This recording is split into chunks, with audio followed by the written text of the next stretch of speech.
దయగల తండ్రి, కనికరము గల దేవా, ఈ సమయాన్ని మాకు దీవెనకరంగా చేయండి.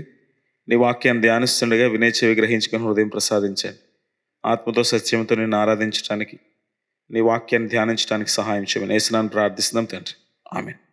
మత్తయి సువార్త 5వ అధ్యాయము 42వ వచనంలో, నిన్ను అడుగువానికిమ్ము, నిన్ను అప్పు అడగగోరు వా నుండి నీ ముఖం త్రిప్పుకొనవద్దు అనే మాటను ధ్యానం చేశాం గత వారం. ప్రతీకారం తీర్చుకోకపోవడం అనేది సహాయం చేయడంలో ఖచ్చితంగా కనపడాలి. ప్రతీకారం తీర్చుకోకపోవడం అంటే కొట్టిన వాడిని కొట్టకపోవడం మాత్రమే కాదు. ప్రతీకారం తీర్చుకోకపోవడం అంటే కోర్టులో కేసు వేయకపోవడం కాదు. ప్రతీకారం తీర్చుకోకపోవడం అంటే వాడేదో చెప్పిన పని చేయకపోవడం కాదు.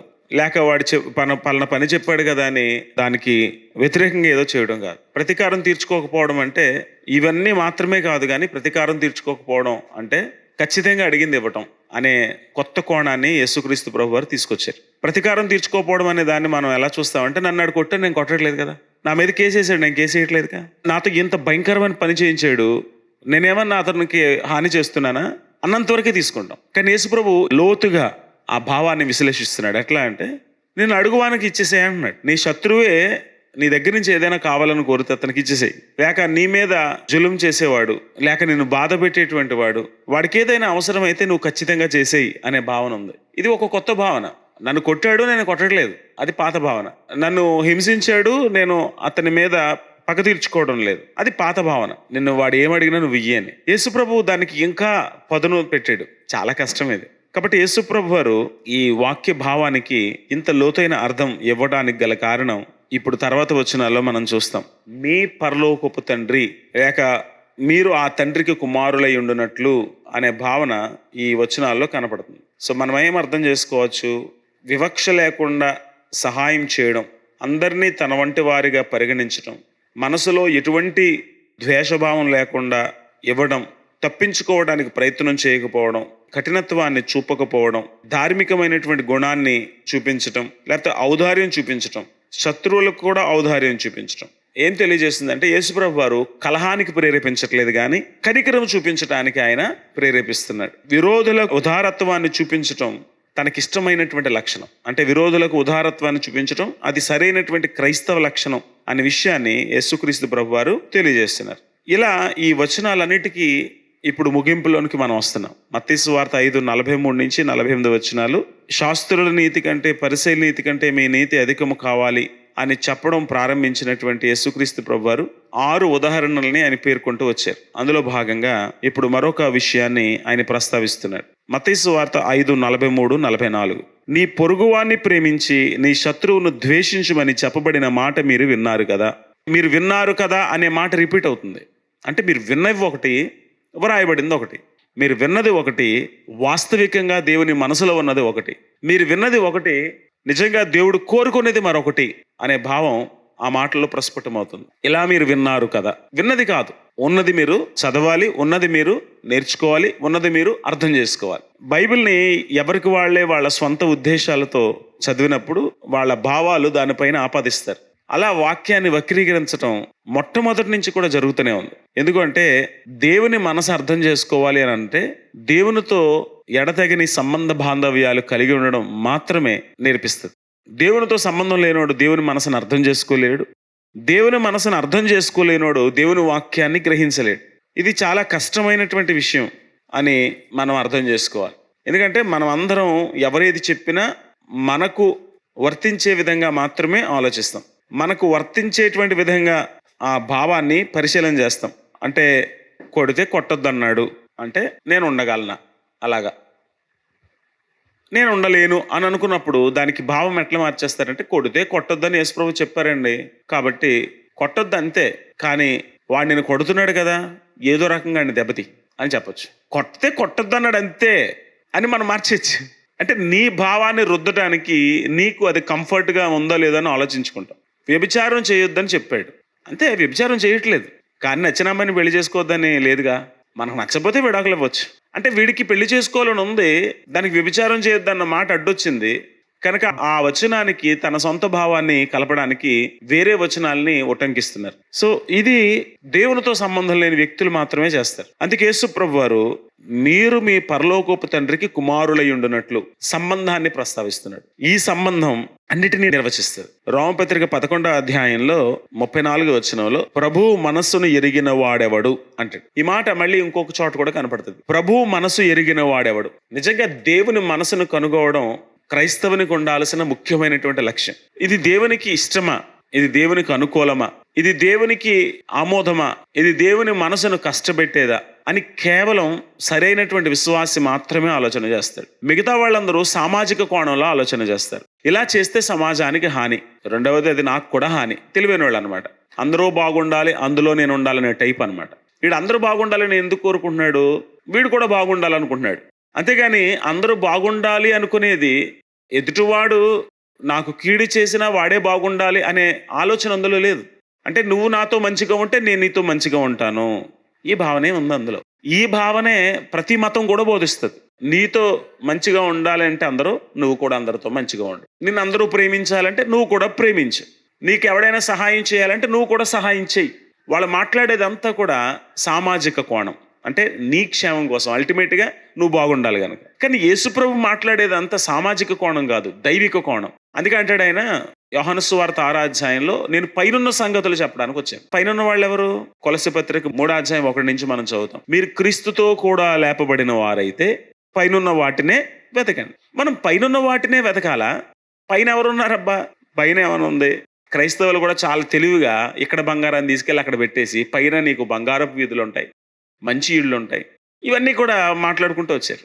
వాస్తవానికి శరీరానుసారమైన మనస్సు అనే పాట రాశాను ఎప్పుడో, చాలా సంవత్సరాల క్రితం. ఈ మధ్యన ఈ యూత్ క్యాంప్కి అవసరమని వీటిని రికార్డ్ చేయాలనుకున్నాను. ఎందుకంటే అందులో ఎక్కువగా పాపపు భ్రమ గురించి, ఆ పాటలో 3 అంశాలు ఉంటాయి.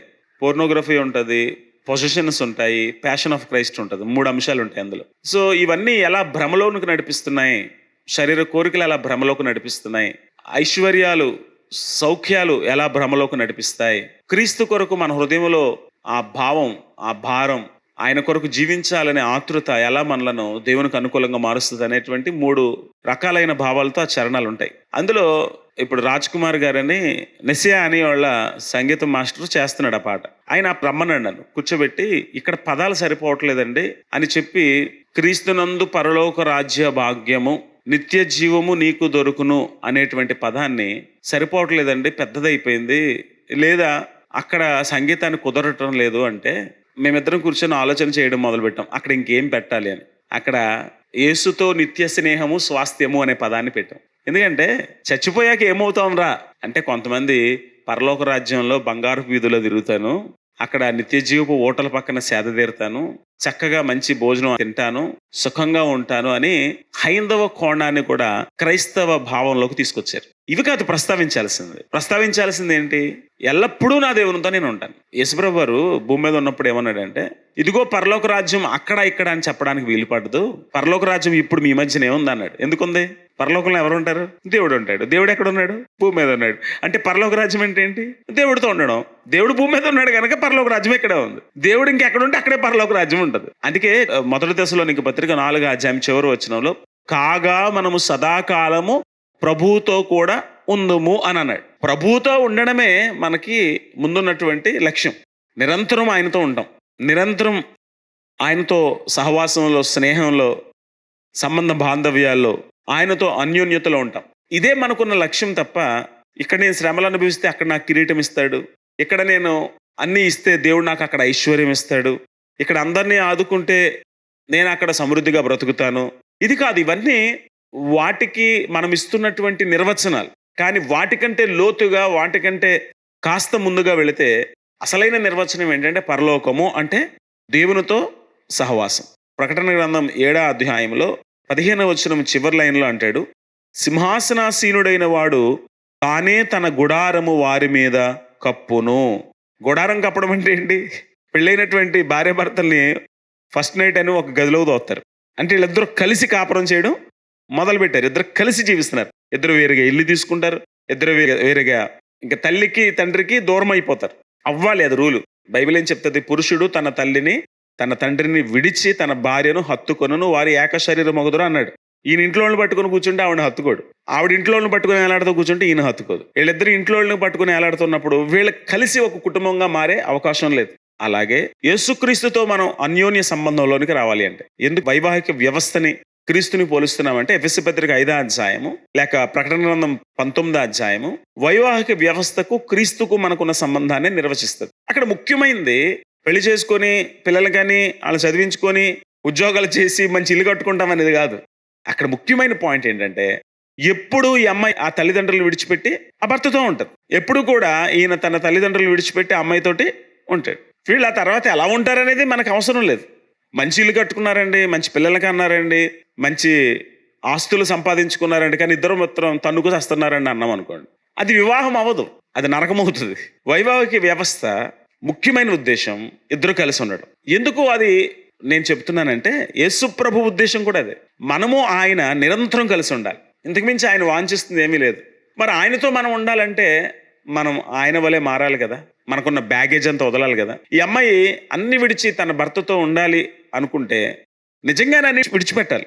తనకున్నటువంటి నేపథ్యం, తనకున్నటువంటి ఆస్తులు, తనకున్నటువంటి సంబంధాలు అన్నీ అతని కోసం విడిచిపెట్టాలి. అలాగే అతడు కూడా తనకున్నటువంటి మిగతావన్నీ కూడా విడిచిపెట్టాలి. అలాగే మనం కూడా అన్నీ విడిచి క్రీస్తుని హత్తుకోవాలి. పౌలు ఇలాగనే ఈ బాంధవ్యాన్ని వివరించుకుంటూ వెళ్తాడు. సదాకాలం గుడారం కప్పడం అంటే తన ఇంట్లోకి తీసుకోవడం, తన కౌగిట్లోనికి తీసుకోవడం, తన రెక్కల చోటకి తీసుకోవడం, తనను హత్తుకునే విధంగా వాళ్ళను ఉంచటం. సదాకాలం ఇదే క్రైస్తవ నిరీక్షణ అయి ఉండాలి. నేను సదాకాలం నా ప్రభుతో ఉండాలి, నేను సదాకాలం ప్రభువుని హత్తుకొని ఉండాలి, నేను సదాకాలం ప్రభుతో సాంగత్యం చేయాలి, నేను సదాకాలం ప్రభువులో ఆనందించాలి, సదాకాలం ప్రభువుతో నా జీవితం సాగాలి. ఆయన ఎక్కడికి వెళ్తాడో అక్కడికి నేను వెళ్ళాలి. గొర్రెపిల్ల ఎక్కడికి వెళ్తుందో అక్కడికి వీళ్ళు వెళ్తున్నారంట. కాబట్టి గొర్రెపిల్ల ఏం చేశాడు, వాళ్ళ నిత్య జీవపు ఓటల దగ్గర తీసుకెళ్తున్నాడని ప్రకటన గ్రంథంలో మనం చూస్తూ ఉంటాం. ఇది ప్రభు మనసు, ఆయన అదే కోరుతున్నాడు. కాబట్టి ఆయనతో ఉండాలనుకుంటే వీళ్ళు ఏమేమి విడిచిపెట్టుకోవాలి, లేక ఆ పరిపూర్ణతను ఎలా ధరించాలి, వహించాలి అనే విషయాలు ఆయన బోధిస్తూ ఆ క్రమంలో ఒక్కొక్క విషయాన్ని ప్రస్తావిస్తున్నాడు. ఇంకో మాట ఏంటంటే, ఇవన్నీ కొత్తగా ఆయన చెప్పేది ఏం కాదు, వాస్తవానికి ధర్మశాస్త్రంలో అలాగే ఉంది. కానీ అలా చూసేటువంటి పరిస్థితి ఎవరికి ఉంది చెప్పండి. వాస్తవానికి 43 నుంచి 48 వచనాలు శత్రువులను ప్రేమించడం అనే అంశం గురించి మాట్లాడుతున్నాయి. చదువుదాం మళ్ళీ. నీ పొరుగువాని ప్రేమించి నీ శత్రువును ద్వేషించమని చెప్పబడిన మాట మీరు విన్నారు కదా. వాళ్ళు ఏం చెప్తున్నారంట, నీ పొరుగువాన్ని ప్రేమించు, శత్రువునైతే ద్వేషించు, ఇది చెప్పబడిన మాట. కానీ యేసు ప్రభు దానికి వివరణ ఇస్తున్నాడు. నేను మీతో చెప్పున్నదేమనగా, ఇది ప్రధానం. మనకి ఎవడు ఏం చెప్పాడు అనేది మనకు ప్రధానం కాదు. యేసు ప్రభు అలా చెప్పాడా, యేసు ప్రభు చెప్పబోతే నాకు అవసరం లేదు. యేసు ప్రభు చెప్పాడా అలాగా. క్రైస్తవునికి ముఖ్యమైనది ఏంటంటే, నా ప్రభువుకి ఏది ఇష్టం, నా ప్రభువుకి ఏది ముఖ్యం, నా ప్రభువుకి ఏది అవసరం. ఎందుకంటే ఇతడు సదాకాలం ప్రభుతో ఉండాలనుకుంటున్నాడు. ఆయనకు అనుకూలంగా మారకపోతే ఆయనతో ఉండలేడు. ఆయన సమీపింపరాని తేజస్సు మధ్యన వసిస్తున్నాడు. అంటే చీకట్లో ఉన్నటువంటి వాళ్ళు ఆయనతో సహవాసం చేయలేరు. యోహాను సువార్త 3:20, దుష్కార్యము చేయు ప్రతివాడు వెలుగును ద్వేషించను, తన క్రియలు దుష్క్రియలుగా కనపడకున్నట్లు అతడు వెలుగునొద్దకు రాడు. చీకటిలో జీవించాలనుకున్నవాడు వెలుగు సంబంధులుగా బ్రతకలేరు, యేసు ప్రభు బిడ్డలుగా అస్సలు బ్రతకలేరు. కాబట్టి యేసు ప్రభు మాటలు ఏం తెలియజేస్తున్నాయంటే, మీరు నాతో ఉండాలి అని అనుకుంటే, నిజముగానే బిడ్డలు ఇవ్వాలనుకుంటే, లేక నిజంగానే మీరు నన్ను కోరుకుంటే, మీరు నేను కోరినట్టుగానే మీరు ఉండాలి. నేను మీతో చెప్పునదేమనగా, నేను చెప్పేదే మీకు ప్రధానం అవ్వాలి, శిరోధార్యం అవ్వాలి. మీ పరలోకమందున్న మీ తండ్రికి కుమారులై ఉండునట్లు. నిజంగా మీరు నా పిల్లలు అవ్వాలి అనుకుంటే, లేక మీ తండ్రికి పిల్లలు అవ్వాలనుకుంటే, నేను చెప్పినట్టుగానే మీరు ఉండాలి. మీ సేవకుడు ఏం చెప్పాడో, మీ శాస్త్రి ఏం చెప్పాడో, సమాజం ఏం చెప్తుందో, సమాజ విలువలు, సమాజ కట్టుబాట్లు అప్రస్తుతం. ఇక్కడ ముఖ్యంగా గమనించాల్సింది, యేసు ప్రభు ఏం కోరుతున్నాడు. లేవికాండం 19:17 నుంచి 18 వచనాల్లో దేవుడు కూడా ఇదే కోరుతున్నాడు. ఇది హైజాక్ చేశారు. అన్ని వచనాలను హైజాక్ చేసినట్టే దీన్ని కూడా హైజాక్ చేశారు. అంటే వాక్యాన్ని వక్రీకరించడం, తమకు నచ్చినట్టుగా వాక్యాన్ని తీసుకువెళ్ళడం. హైజాక్ అనే పదం ఎందుకు వాడానంటే, పూర్వకాలం ఈ ఫ్లైట్లు వెళుతున్నప్పుడు టెర్రరిస్టులు అందులో ఎక్కి తుపాకీ గురిపెట్టి ఆ ఫ్లైట్ నడిపేవాడిని తమకు నచ్చిన ప్రదేశానికి ఆ ఫ్లైట్ తీసుకెళ్ళేటట్టుగా బెదిరించేవారు. అప్పుడు ఆ ఫ్లైట్ని తీసుకెళ్ళి వాళ్ళకి నచ్చిన ప్రదేశంలో వాళ్ళు దించితే అప్పుడు ఆ వ్యక్తులను అడ్డం పెట్టుకొని ఆ ప్రభుత్వాల దగ్గర నుంచి డబ్బులు డిమాండ్ చేసేవారు, లేక ఆ ప్రభుత్వాలను బెదిరించేవారు. ఆ ఫ్లైట్ని వాళ్ళకి నచ్చిన ప్రదేశానికి తీసుకువెళ్తున్నట్టుగానే ఇక్కడ వీళ్ళు ఏం చేస్తున్నారంటే నచ్చిన ప్రదేశానికి నచ్చినట్టుగా వాక్యాన్ని మలుచుకుంటున్నారు. వాస్తవంగా ఏం రాయబడింది? లేవికాండం 19, 17, 18. నీ హృదయములో నీ సహోదరుని మీద పగబట్టకూడదు. నీ హృదయంలో నీ సహోదరుని మీద పగపట్టకూడదు. నీ పొరుగువాని పాపము నీ మీదకి రాకుండానట్లు నీవు తప్పక వాని గద్దింపవలెను. నువ్వు గద్దించవచ్చు, కానీ పగబట్టకూడదు. కీడుకు ప్రతి కీడు చేయకూడదు. నీ ప్రజల మీద కోపముంచుకొనక నిన్ను వలె నీ పొరుగువానిని ప్రేమింపవలెను. సో లేవికాండం 19వ అధ్యాయం 17, 18 వచనాల్లో ఏమైతే వ్రాయబడిందో దాన్నే యేసుప్రభు వారు ఇక్కడ ప్రస్తావిస్తున్నారు. శత్రువులను ద్వేషించమని బైబిల్ ఎక్కడ చెప్పడం లేదు, కానీ దాన్ని అలా వక్రీకరించారు. ఒకవేళ శత్రువులనే ద్వేషించే మనసే ఆయనకు ఉండుంటే లేవికాండం 19, 17 నుంచి 18 వచనాల్లో ఈ మాట చెప్పకూడదు. నిర్గమకాండం 23వ అధ్యాయం 4 నుంచి 5 వచనాల్లో కూడా ఆయన వారి పశువులను గురించి వారి ఆస్తుల గురించి మాట్లాడకూడదు. నీ శత్రువుని ఎద్దైనను గాడిద అయినను తప్పిపోవచ్చుండగా అది నీకు కనబడిన ఎడల అగత్యముగా దాన్ని తోలుకొని వచ్చి వానికి అప్పగించాలి. నీ శత్రువు పశువు కనబడితే దొరికిందరా, వీడికి బుద్ధి చెప్పాలి అని దాన్ని దాయొద్దు, దాన్ని తీసుకొచ్చి వాడికి అప్పగించు. 5వ వచనం, నీవు నీ పగవాని గాడిద బరువు క్రింద పడి ఉంటట చూచి దాని నుండి తప్పింపక యుందువునని నీవు అనుకొనినను అగత్యముగా వానితో కలిసి దాన్ని విడిపించాలి. ఆ పశువు భారం మోయలేక పడిపోయింది. వీడు నా శత్రువు నన్ను ఇంత బాధ పెడుతున్నాడు, సావని నేను ఈ బరువు ఎత్తి దాన్ని తప్పించకూడదు అని అనిపించినా అన్నాడు. అంటే నిజంగానే మనసులో అలాగ అనిపిస్తుంది, వీడు నాకు ఇంత కీడు చేశాడు, వీడికి చెయ్యాలనిపిస్తుంది. చూడండి ఎంత బాగుంది. ఏ దేవుడికి మన మనసు బాగా తెలుసు. ఏమంటున్నాడు? నీవు నీ పగవాని గాడిద బరువు క్రింద పడి ఉండట చూచి దాని నుండి తప్పింపక యుందునని నీవు అనుకొనినను. నీకు అలా అనిపించింది, చేయకూడదు అనిపించింది, అయినా సరే నువ్వు అలా చేయకూడదు, వెళ్ళి ఆ పశువుని విడిపించాలి. అంటే ఇక్కడ పశువుల మీద కనికరంతో మాట్లాడుతున్నాడా? దేని గురించి మాట్లాడుతున్నాడు? శత్రువులను ప్రేమించడం గురించి మాట్లాడుతున్నాడు. పశువుల మీద ప్రేమ కాదు ఇక్కడ. ఇలా చాలా వచనాలు ఉన్నాయి, కానీ వాక్యాన్ని వక్రీకరించడానికి వీళ్ళు చాలా వచనాలు తీసుకుంటారు. నిర్గమకాండం 17, 14 నుంచి 16 వచనాల్లో అమాలేకీల్ని చంపేమన్నాడు, వాళ్ళ పేర్లు భూమి నుంచి లేకుండా చేసేమన్నాడుగా. వాళ్ళు మన శత్రువులు కాబట్టి దేవుడి ఉద్దేశం శత్రువుల్ని చంపడం. వాక్యాన్ని అలా మనం తీసుకోకూడదు. ద్వితీయోపదేశకాండం 23:6లో చెప్పబడింది ఇదే, లేక 25:17లో చెప్పబడింది ఇదే. అందుకే కీర్తనాకారుడు 41:10లో నా శత్రువుల మీద నేను పగ తీర్చుకుంటానని రాశాడు. ఇంకా చిత్రం ఏంటంటే ఇశ్రాయేలీలు బబులోను దేశంలో వాళ్ళు ఎన్నో తిప్పలు పడతా ఉంటే అక్కడ ఉన్న వాళ్ళు వచ్చి, అరే మీరు పాటలు బాగా పాడుకుంటారంట, మీరు ఆరాధనలు బాగా చేస్తారంట కదా, ఓ 4 పాటలు పాడండి రా అన్నారు. అప్పుడు వీళ్ళు పాట ఎందుకున్నారు? 139 కీర్తనలు. నీ పసిపిల్లలను బడ్డకేసి కొట్టువాడు ధన్యుడు అని రాశారు పాట. అంటే వీళ్ళకి మనసులో అంత ద్వేషం ఉంది. ఇవన్నీ ఉన్నాయి కదండి బైబిల్లో. మరి శత్రువులను ద్వేషించమని కాకుండా ఇంక దేవుడి ఉద్దేశం ఏంటి? అవన్నీ కాదు. దేవుడు పక్షంగా దేవుని శిక్షలను జరిగించటం వేరు, దేవుడు పక్షంగా దేవుని శిక్షలను జరిగించటం వేరు. 1983వ సంవత్సరంలో రస్సెల్ స్టెండాల్ అనేటువంటి ఒక వ్యక్తిని గొరిల్లా సైనికులు ఎత్తుకుపోయారు. అంటే వీళ్ళు చెర తీసుకుంటారనమాట, ప్రభుత్వాలని బెదిరించడానికి, వాళ్ళకి కావాల్సిన డబ్బులు డిమాండ్ చేయడానికి. కొలంబియాలో అడవుల్లోకి తీసుకెళ్ళిపోతే దాదాపు 5 నెలలు శత్రువులను ప్రేమించడం అంటే ఏంటో ఆలోచన చేస్తూ దాన్ని ప్రాక్టీస్ చేయడం మొదలెట్టాడు. అతను ఎంత బాగా ప్రాక్టీస్ చేశాడంటే ఒకసారి ఉత్తరం రాస్తాడు, నా ప్రాణాన్ని కోల్పోయే ప్రమాదంలో నేను ఉన్నాను, ఎప్పుడో చంపేసేళ్ళు, కానీ వాళ్ళ ఆత్మలు నశించిపోయే ప్రమాదంలో వాళ్ళు ఉన్నారు, వాళ్ళ ఆత్మలను రక్షించడానికి నా ప్రాణం పోయినా పర్వాలేదు, కనుక వాళ్లను రక్షించటానికి ఈయన ఎక్కడ కూడా వాళ్ళ మీద తన పగ లేక ప్రతీకారము, తన విద్వేషాన్ని, తన సహాయ నిరాకరతను చూపించకుండా వాళ్ళ మధ్యన అణిగిమణిగి ఉన్నాడు. వాళ్ళకి దయ చూపించాడు, వాళ్ళతో స్నేహం చేశాడు. ఎంత స్నేహం చేశాడంటే ఒకసారి ఆ గొరిల్లా దళంలో ఒక సైన్యాధిపతి వచ్చి అంటాడు, నిన్ను చంపలేకపోతున్నావు రా, మేము నీ ముఖానికి తుపాకీ పెట్టి కాల్చేయాలనిపిస్తుంది, కానీ నిన్ను చూస్తుంటే చంపలేకపోతున్నావు, నిన్ను ఏం చేయలేకపోతున్నావు, నిన్ను నిద్రపోతున్నప్పుడు చంపేయాలి, నీ ముఖం కనపడకుండా దోమతెర కప్పుకున్నప్పుడు బయట నుంచి కాల్చి చంపేయాలి. నిన్ను చంపలేకపోతున్నావు, నీ ముఖం చూస్తే నిన్ను చంపలేకపోతున్నావు అన్నారు. ఎందుకన్నారంటే ఇతను అంతగా కనికరించటం, ప్రేమించటం వారికి నేర్పించాడు. వాళ్ళ ముందు అలా జీవించాడు. చాలాసార్లు చంపేద్దామని తుపాకీలు తీసుకొచ్చి ముఖం దగ్గర పెట్టారంట. కానీ చాలాసార్లు అతను కాల్చలేకపోయారు. ఆఖరికి జనవరి 5, 1984 సంవత్సరంలో, అంటే దాదాపు సంవత్సరం తర్వాత అతన్ని వదిలిపెట్టేశారు. కానీ వదిలిపెట్టేటప్పుడు అందరూ ఏడిచేశారంట, ఏదో మంచి ఫ్రెండ్ వెళ్ళిపోతున్నాడని. ఇదంతా చరిత్రలో నిజంగా జరిగిన విషయం చెప్తున్నాను. ఎందుకు అంటే మనం ప్రేమ చూపిస్తే మనల్ని కొట్టాలనుకున్నవాడు కూడా మనసు రాదు. యేసు ప్రభువుని శిక్షించేద్దామని చాలా మంది కూర్చున్నారు. కానీ ఏ నేరమేలో తెలియలేదు. అదే నాలండి అక్కడ పెట్టారు అనుకోండి, ఈ ఆనంద్ గారైనా నన్ను చంపేస్తానండి ఒక రోజు, ఈయనైనా మా ఆడపిల్లని ఏడిపించాడండి, ఈయనైనా మా డబ్బులు దెబ్బేసాడండి అని బోల్డ్ పెట్టేసి నా మీద.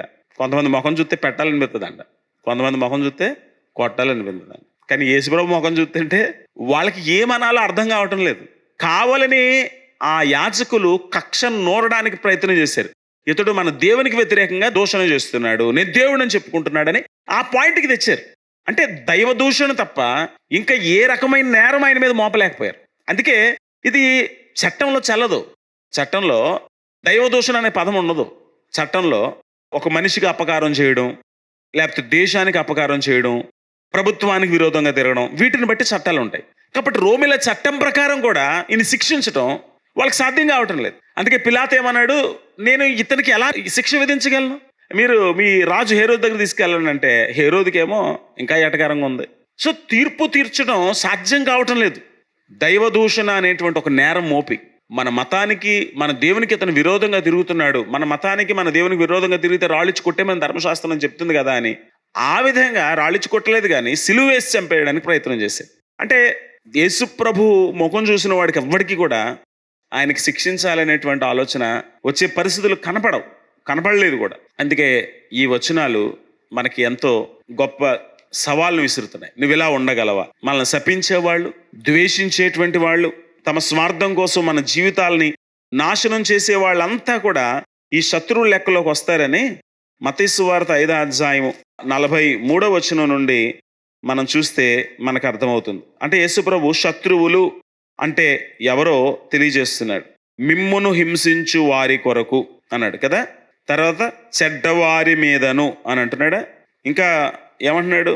3 విషయాలు 48వ వచనంలో పరిపూర్ణులు కావాలి అని అంటే, 45వ వచనంలో ప్రేమ దేవుని స్వభావం గనక, 44వ వచనంలో ప్రేమ కలిగి ఉంటే అది ఒక మంచి సాక్ష్యాన్ని తెలియజేస్తుంది.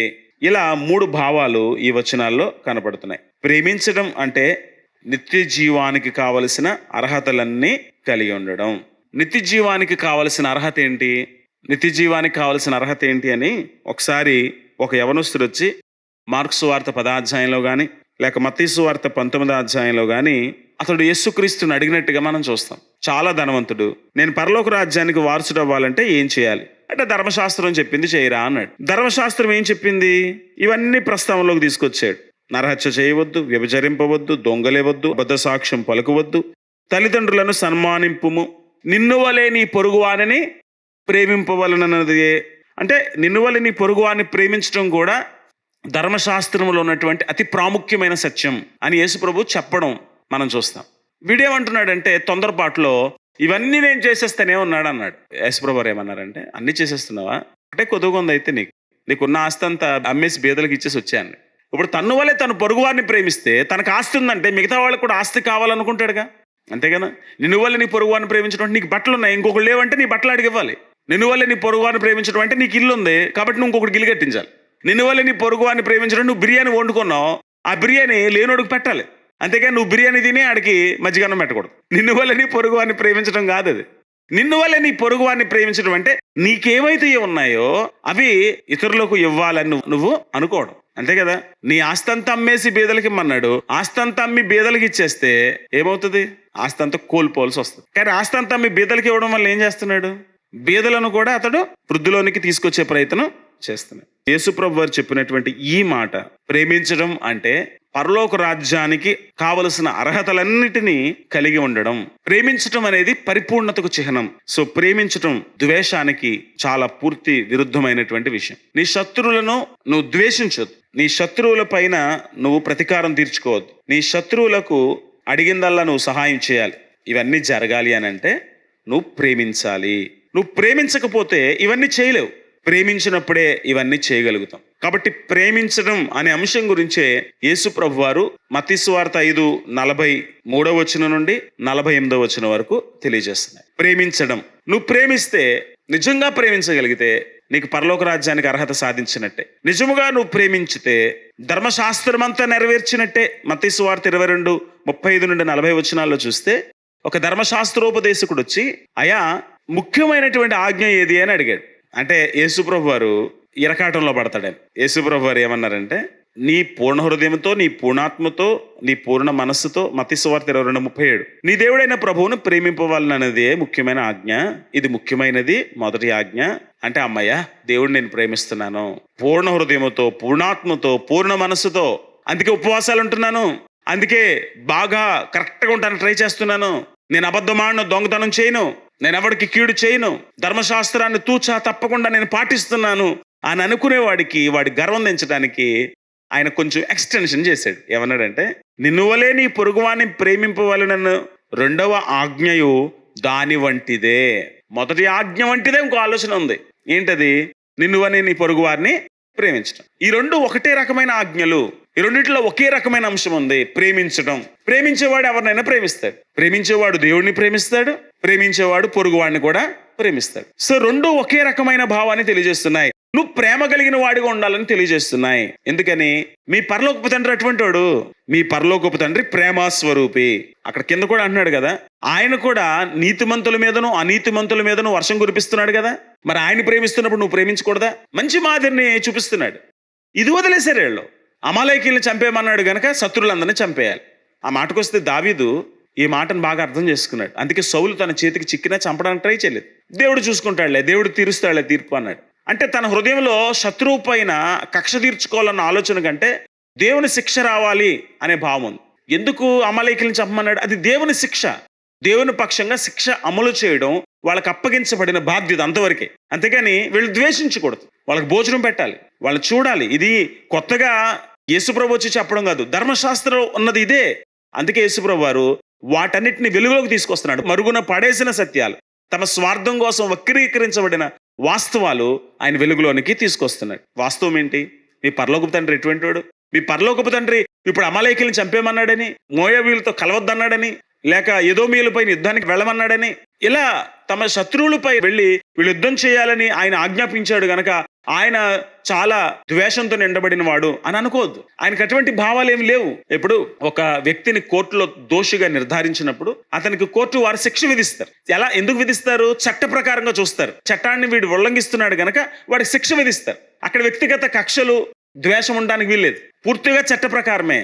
అందుకే న్యాయానికి కళ్ళు ఉండవు అంటారు. అంటే వీడు చూసి వీడు నావాడు, వాడు పరాయివాడు కాదు. చట్ట ప్రకారంగా వీడు ఈ తప్పు చేశాడా, చట్ట ప్రకారంగా వీడి తప్పు చేయలేదా అన్నదే అక్కడ ప్రాతిపదిక తప్ప వీడు నావాడా పరాయివాడా అనేది అక్కడ ప్రాతిపదిక కాదు. సో యేసు ప్రభు మాట్లాడుతుంది, మీ పరలోకపు తండ్రి. 1 యోహాను పత్రిక 4వ అధ్యాయంలో మనం చూస్తాం 8వ వచనంలో, దేవుడు ప్రేమాస్వరూపి, ప్రేమ లేనివాడు దేవుని ఎరుగడు. నీకు ప్రేమ లేకపోతే దేవుడు ఎరిగినట్టే కాదు. మరి దేవుడు ప్రేమిస్తే అందరితో ద్వేషంతో ఉండగలవా? కాదు కదా. 1 యోహాను పత్రిక 4వ అధ్యాయము 20వ వచనం, ఎవడైనను నేను దేవుని ప్రేమించుచున్నానని చెప్పి తన సహోదరుని ద్వేషించిన ఎడల అతడు అబద్ధికుడగును. తాను చూచిన తన సహోదరుని ప్రేమింపని వాడు తాను చూడని దేవుని ప్రేమింపలేడు. అందుకే యేసుప్రభు ఈ రెండు ఆజ్ఞలు కలుపుతున్నాడు. యోహాను వాటికి చక్కని వివరణిస్తున్నాడు. ఈ రెండు ఒకటే. నువ్వు చూడని దేవుని ప్రేమిస్తున్నట్లయితే చూచే సహోదరుని ప్రేమిస్తావు. నువ్వు చూచే సహోదరుని ప్రేమించలేకపోతే చూడని దేవుణ్ణి ప్రేమిస్తున్నట్లు లెక్కలోనికి రాదు. 16వ వచనం, 1 యోహాను 5:16, మన ఎడల దేవునికి ఉన్న ప్రేమ మనం ఎరిగిన వారమై దాన్ని నమ్ముకొని ఉన్నాము. దేవుడు ప్రేమాస్వరూపి అయి ఉన్నాడు. ప్రేమ యందు నిలిచి ఉండేవాడు దేవుని యందు నిలిచి ఉన్నాడు, దేవుడు వాని యందు నిలిచి ఉన్నాడు. అంటే నువ్వు ప్రేమలో నిలిచి ఉంటే పరిపూర్ణంగా పరిశుద్ధాత్మతో నింపబడిన వ్యక్తివి. పరిశుద్ధాత్మతో నింపబడ్డం అంటే భాషలు మాట్లాడడం. పరిశుద్ధాత్మతో నింపబడ్డం అంటే మనం ప్రార్థన చేస్తుంటే చాలా మంది వాళ్ళ మీద చేయేస్తే వాళ్ళు పడిపోవడం. పరిశుద్ధాత్మను పొందడం అంటే మన ద్వారా అద్భుతాలు జరగడం కాదు. పరిశుద్ధాత్మను పొందడం అంటే నిజముగా దేవుని ప్రేమ మన హృదయాల్లో కుమ్మరించబడ్డం. రోమపత్రిక 5వ అధ్యాయంలో దేవుడు ఎంత ప్రేమ కలిగిన వాడో తెలియజేస్తూ ఆయన బిడ్డలు అటువంటి ప్రేమతోటి నింపబడాలి అనే విషయాన్ని పౌలు భక్తుడు వ్రాసుకుంటూ వస్తాడు. రోమపత్రిక 5వ అధ్యాయం 10వ వచనం, ఏలయనగా శత్రువులమై ఉండగా కూడా ఆయన మనలను ప్రేమిస్తున్నాడు. మరి ఇలా ప్రేమించడం ఎవరికి సాధ్యం? అక్కడ పై వచనాల్లో చెప్తాడు. 5వ వచనంలో, ఎందుకనగా ఈ నిరీక్షణ మనలను సిగ్గుపరచదు. ఏ నిరీక్షణ? మనం ప్రభువును కలుసుకుంటాం, ప్రభువుతో ఉంటాము, ప్రభువు మన పాపాలు క్షమిస్తాడు, ప్రభు సహవాసాన్ని అనుభవిస్తాము అనేటువంటి ఆ నిరీక్షణ మనల్ని సిగ్గుపరచదు. ఖచ్చితంగా మనం అనుకున్నట్టుగా ప్రభు దగ్గరికి వెళ్తాం, ఆయనతో జీవిస్తాం, ఆయనతో సహవాసం కలిగి ఉంటాం, ఆయనతోటే సదాకాలం జీవించబోతున్నాం. ఎలా ఇది సాధ్యం అంటే మనకు అనుగ్రహింపబడిన పరిశుద్ధాత్మ ద్వారా దేవుని ప్రేమ మన హృదయంలో కుమ్మరించబడి, పరిశుద్ధాత్మ మన హృదయంలో కుమ్మరించబడడం ద్వారా ఈ ప్రేమ మనకు సాధ్యమవుతుంది. అందుకే ఆత్మ ఫలము అని చెప్తున్నప్పుడు అందులో ప్రేమ, సంతోషము, సమాధానము, దీర్ఘశాంతము, దయాళుత్వం, మంచితనం, సాత్వికం, విశ్వాసము, ఆశా నిగ్రహం అని రాశారు. చాలా మంది అనుకుంటారు అవన్నీ విభిన్నమైన లక్షణాలేమో అనుకుంటారు. విభిన్నమైనవి కాదు, అవన్నీ కలిపి ఒకే భావాన్ని తెలియజేస్తున్నాయి. ప్రేమ. ఎప్పుడైతే ప్రేమ కలిగి ఉంటావో అప్పుడే సంతోషంగా ఉండగలవు. ఎప్పుడైతే సంతోషంగా ఉంటావో అప్పుడే సమాధానంగా ఉండగలుగుతావు. ఎప్పుడైతే సమాధానంగా ఉన్నావో నీ మూడు బాగుంది, ఏదైనా పోన్లేరా అంటావు, దీర్ఘశాంతం కలిగి ఉండగలుగుతావు. ఎప్పుడైతే నీలో ప్రేమ ఉన్నదో అప్పుడే దయాళుత్వం చూపించగలుగుతావు. ఇవన్నీ ఒకదానితో ఒకటి అనుబంధం ఉన్నటువంటి లక్షణాలు. సో ప్రేమించటం ధర్మశాస్త్రాన్ని నెరవేర్చటం, ప్రేమించటం పరలోకానికి అర్హతను సాధించటం, ప్రేమించటం వాక్య ప్రకారంగా జీవించటం. రోమపత్రిక 13వ అధ్యాయం 8-10 వచనాల్లో, ఒకరినొకడు ప్రేమించట విషయంలో తప్ప మరేమీ ఎవనికిని అచ్చి ఉండవద్దు, పొరుగువాని ప్రేమించువాడే ధర్మశాస్త్రమును నెరవేర్చినవాడు. దేవుని వాక్య ప్రకారంగా జీవించాలనుకుంటున్నావా? ఇప్పుడు 613 ఆజ్ఞల్ని కూర్చొని చదవాల్సిన అవసరం లేదు. యేసుప్రభు చెప్పినట్లు ఈ 2వ ఆజ్ఞలో ఇవన్నీ పరిపూర్ణం అవుతున్నాయి. ప్రేమించడం నేర్చుకోగలిగితే చాలు, పూర్తిగా వాక్య ప్రకారం జీవించినట్టే. ఏలయనగా వ్యభిచరింపవద్దు, నరహత్య చేయవద్దు, దొంగిలవద్దు, ఆశింపవద్దు అనునవియు మరి ఏ ఆజ్ఞ అయినను ఉన్న ఎడల అదియు నిన్ను వలె నీ పొరుగువాన్ని ప్రేమింపవలెను అను వాక్యములో సంక్షేపముగా ఇమిడి ఉన్నవి.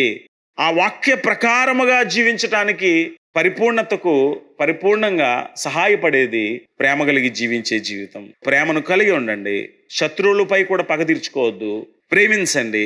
మీరు పరలోక రాజ్య సంబంధులైతే ప్రేమించండి. మీరు ధర్మశాస్త్రం అంతా నెరవేర్చాలనే ఆ వాంఛ కలిగిన వాళ్ళైతే ప్రేమించండి. మీరు వాక్య ప్రకారంగా జీవించాలనుకుంటే ప్రేమించండి. నిజంగా మీరు ప్రేమించగలిగితే మీరు మీ హక్కులన్నీ విడిచిపెట్టుకోవాల్సి వస్తుంది. గలతీ పత్రిక 5:13-14, సహోదరులారా మీరు స్వతంత్రులుగా ఉండటకు పిలువబడితే, యేసు ప్రభువు నన్ను విడిపించాడు, పాపం నుండి విడిపించాడు, నరకం నుండి విడిపించాడు, అపవాది నుంచి విడిపించాడు. నేను ఇప్పుడు ఆయన బిడ్డని, ఆయన రాజ్య సంబంధిని. ఇప్పుడు నేను ఎలా జీవించినా పర్వాలేదు అనుకోవద్దు. అయితే ఒక మాట, ఆ స్వాతంత్ర్యమును శరీర క్రియలకు హేతువు చేసుకొనక ప్రేమ కలిగిన వారై ప్రేమ కలిగి జీవించు అన్నాడు. కానీ ప్రేమ కలిగి జీవిస్తే ఏం చేయాలి? ఇప్పుడు మరి దాసులమై ఉండాలి. తల వంచుకొని తల దించుకొని గొర్రె వలె వదకు తేబడు గొర్రె పిల్ల మౌనముగా నుండినట్లు తల వంచుకోవాలి. గలతీ పత్రిక 5:14, ధర్మశాస్త్రమంతయు నిన్ను వలె నీ పొరుగువాన్ని ప్రేమించుము అని ఒక్క మాటలో సంపూర్ణమై ఉన్నది. నిన్ను వలె నీ పొరుగువాన్ని ప్రేమించమని చెప్పాడు గనక నువ్వు నీ స్వాతంత్రాన్ని వదిలిపెట్టుకో. ఇది నా హక్కు, ఇది నాకు రావలసింది, నేను మనిషిని, నాకు ఈ మాత్రం గౌరవం లేదా, నేను ఇలా జీవించకూడదా, అన్నీ వదిలేసుకోవాలంట. ఎవడన్నా వదులుకుంటాడా? ఎవడో వదులుకోడు. ఆత్మాభిమానాన్ని చంపుకొని ఎవడో జీవించడు. కానీ నువ్వు ప్రేమ కలిగి ఉంటే నువ్వు ఆత్మాభిమానాన్ని కూడా చంపుకోవాల్సి వస్తుంది. నువ్వు ప్రేమ కలిగి ఉంటే దాసుడు అవ్వాల్సి వస్తుంది. ప్రేమించడం అంటే దాసులుగా మారిపోవడం. 13వ వచనం అదే తెలియజేస్తుంది. ఇవన్నీ చేయడం వల్ల అందరి ముందు దేవుని మహింపరచబడు. ఇందాక నేను చెప్పిన ఉదాహరణలో ఆ రసెల్ అనేటువంటి వాడు ఏ విధంగా తన శత్రువుల మనసు కూడా దోచుకోగలిగాడో, ఏ విధంగా యేసుక్రీస్తు ప్రభువారు ఈవేళ ప్రపంచంలో అనేక మందిని ఆకర్షించగలిగాడు. నిజముగా ఇటువంటి జీవితం యేసు ప్రభుకు నిజమైన సాక్ష్యంగా ఉంటుంది. యాకోబు 2వ అధ్యాయం 7-9 వచనాల్లో, మీకు పెట్టబడిన శ్రేష్టమైన నామమును దూషించు వారు మీరే కదా. మీరు దేవుని బిడ్డలు అనే పేరుకి అప్రతిష్ఠ తెస్తున్న వాళ్ళు మీరే. అందరి ముందు వీళ్ళెంత మంచి వాళ్ళరా, వీళ్ళు దేవుని పిల్లలరా. యేసుప్రభు వారు ఇక్కడ కూడా అంటున్నాడు, సుంకరులు పాపులు చేసినట్టు మీరు చేయకండి. వాళ్ళు ఎలా ఉంటారో మీరు అలా ఉండకండి. మీరు మీ పరలోకపు తండ్రి కుమారులు అని అందరికీ తెలియాలంటే ఇలా జీవించండి, మీ సాక్ష్యం ఎలా ఉండాలి, మీ జీవితం ఎలాగ ఉండాలి అనే సాక్ష్యం గురించి ఆయన ఎలా తెలియచేస్తున్నాడో యాకోబు కూడా అదే విషయాల్ని ప్రస్తావిస్తున్నాడు. ఇవాళ మిమ్మల్ని బట్టి అన్యజనుల మధ్యలో నామం ఎందుకు దూషించబడుతుంది అంటే మీరు ప్రేమ కలిగి ఉండడం నేర్చుకోలేదు. మెట్టుకు నీవలే నీ పొరుగువానిని, యాకోబు పత్రిక 2:8 మెట్టుకు నీవలే నీ పొరుగువాని ప్రేమింపమను లేఖనములో ఉన్నట్టే ప్రాముఖ్యమైన ఈ ఆజ్ఞను మీరు నెరవేర్చిన ఎడల బాగుగానే ప్రవర్తించిన వారొగుదురు. మీరు పక్షపాతము గలవారైతే ధర్మశాస్త్రం వలన అపరాధులను తీర్చబడి పాపము చేయవారవుతారు. ఇంకా దారుణం. అంటే ఈ ప్రేమ నువ్వు కలిగి ఉండకపోతే పాపం చేసిన వాడితో సమానం. ప్రేమ కలిగి ఉండకపోతే నరకానికి వెళ్ళిపోతాం.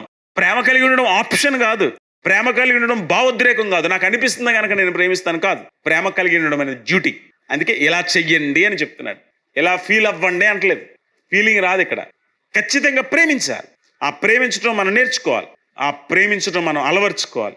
ఆ ప్రేమించడం క్రీస్తు సాక్షులుగా నిలబడేటువంటి అవకాశాన్ని ఇస్తుంది. కానీ ఇంకా విషాదకరమైన విషయం ఏంటంటే ప్రేమించలేకపోతే నువ్వు పాపం చేసిన వాడవుతావు, నరకానికి వెళ్ళిపోతావు. కాబట్టి ఇప్పుడు ప్రేమించాల్సిన అగత్యం ఉంది. నా వల్ల కాదండి యేసుప్రభు మాటలు పాటించడం, అయితే నరకానికి పో. ప్రేమించడం నా వల్ల కాదు, నరకానికి పో. 1 కొరింథీ పత్రిక 16:22 ఎవడైనను ప్రభువును ప్రేమింపకుంటే వాడు శపింపబడునుగాక, ప్రభువు వచ్చుచున్నాడు. ఎందుకు ఈ మాటలతో ముగించాడు? 13వ ప్రేమ కలిగి ఉండడం తప్ప ఏ విషయంలో కూడా ఎవడికి అచ్చి ఉండొద్దని చెప్పుకుంటూ మొదలు పెట్టుకుంటూ వచ్చాడు కదా. ప్రేమ కలిగి ఉండడానికి ప్రయాసపడమని చెప్పాడు కదా, కష్టపడండి రా బాబు అని చెప్పాడు కదా. ఎందుకంటే ప్రేమించడం నీకు చేతనైతే ప్రభువును ప్రేమిస్తావు, అలాగే నీ పొరుగువాన్ని కూడా ప్రేమిస్తావు.